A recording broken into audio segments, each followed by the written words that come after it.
1. Introduction. Supreme excellence consists of breaking the enemy's resistance without fighting. Sun Tzu. What is this book about?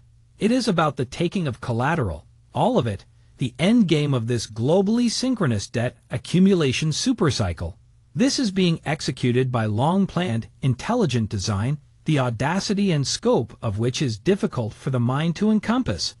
Included are all financial assets, all money on deposit at banks, all stocks and bonds, and hence, all underlying property of all public corporations, including all inventories, plant and equipment, land, mineral deposits, inventions, and intellectual property. Privately owned personal and real property financed with any amount of debt will be similarly taken, as will the assets of privately owned businesses, which have been financed with debt. If even partially successful, this will be the greatest conquest and subjugation in world history. We are now living within a hybrid war conducted almost entirely by deception, and thus designed to achieve war aims with little energy input. It is a war of conquest, directed not against other nation-states, but against all of humanity. Private, closely held control of all central banks, and hence of all money creation, has allowed a very few people to control all political parties, governments, the intelligence agencies, and their myriad front organizations, the armed forces, the police, the major corporations, and of course, the media. These very few people are the prime movers. Their plans are executed over decades. Their control is opaque. When George Soros said to me, "You don't know what they can do," it was these people to whom he referred.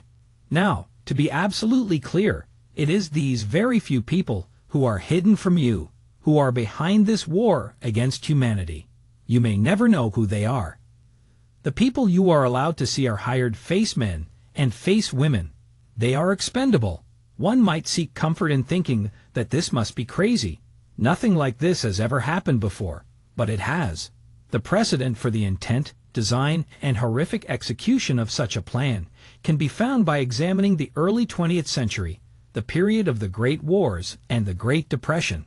The proclaimed Great Reset, now in progress, however, includes major innovations which will allow unprecedented concentration of wealth and of power over humanity through deprivation. How might it come to pass that you will own nothing, as so boldly predicted by the World Economic Forum? It certainly is not about the personal convenience of renting. With the collapse of each financial bubble and the ensuing financial crisis, a story is rolled out which should now be familiar to you. It goes like this. All of us are at fault. We just wanted too much, and we were living beyond our means. And now, our collective greed has caused this terrible global crisis. The authorities, the regulators, had struggled mightily to protect us from our own animal spirits, their great and elaborate efforts having been demonstrated through decades of work. Despite their good intentions, however, they failed, and can't be blamed or prosecuted for that. After all, we are all to blame. In any case, let's look forward. The financial system must be restarted so that we can provide credit to you again, create jobs, and get the economy growing, whatever it takes. This time, what it will take is all of your property, or what you thought was your property. Here is your central bank digital currency deposited on your smartphone so that you can buy milk. Noblesse oblige. Money is an extremely efficient control system.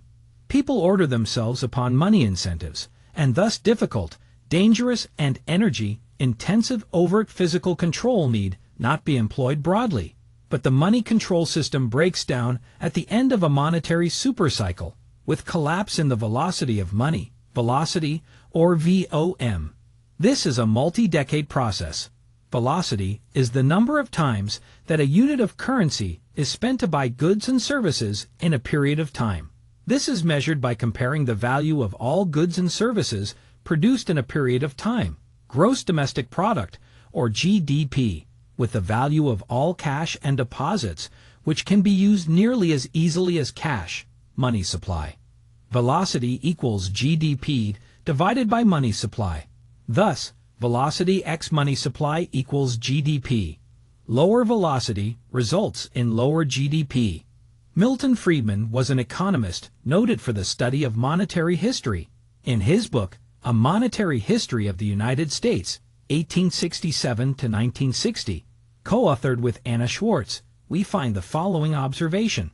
We know enough to demonstrate, rather conclusively, that velocity of money must have declined sharply from 1880 to World War I. Collapse in VOM is exactly what was unfolding from the 19th century and leading up to the Great War. Within a few years, the Russian, Austro-Hungarian, and Ottoman empires ceased to exist, as did the Qing dynasty.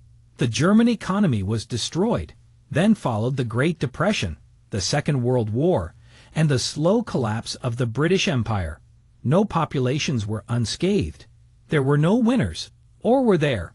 While there was widespread deprivation, selected banking interests took the collateral of the thousands of banks which were forced to close, as well as of a great many people and businesses, large and small, the indebted. In the U.S., gold held by the public was confiscated, but most importantly, closely held secretive private control of central banks and money creation was maintained, as was the aforementioned control over society's key institutions, including political parties, governments, intelligence agencies, armed forces, police, major corporations, and media. The heirs to this control position have known for many decades that such a collapse in VOM would come again. They have been preparing. For them, it is an absolute imperative to remain in control through the collapse and Great Reset. Otherwise, they risk being discovered, investigated, and prosecuted. They are not doing it for us. There is no noble purpose. We are now living within a replay of this monetary phenomenon, a profound decline in VOM, which began when velocity peaked in 1997. This was coincident with onset of a major global financial crisis, known as the Asian financial crisis, and it was followed within a few years by the dot-com bubble and bust. Throughout this period, I was managing long/short equity hedge funds, and I developed the insight that the Federal Reserve was influencing the direction of financial markets. This was considered conspiracy theory, even by my partners. At that time, it was done through open market operations conducted by the New York Fed using repurchase agreements on Treasury securities. I began, systematically, following the rate of growth in M3, the broadest measure of money at the time, which is no longer published.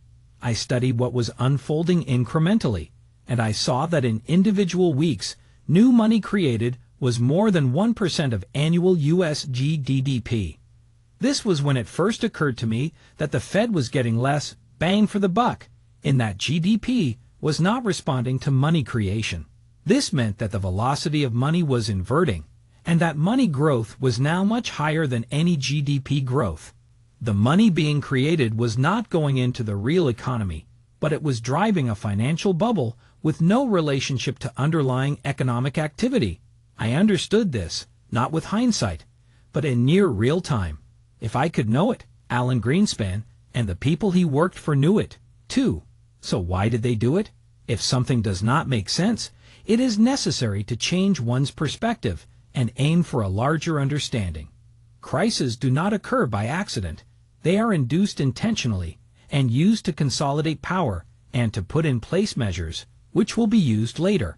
By the fourth quarter of 1999, when the dot-com bubble was reaching extremes, I saw that the money supply was being increased at more than a 40% annual rate. I knew that this meant that the velocity of money was collapsing. Such a collapse occurs when the economy is not growing despite very high rates of money creation. Please observe the extremely important chart in Figure 1.1, which was prepared by Hoisington Management.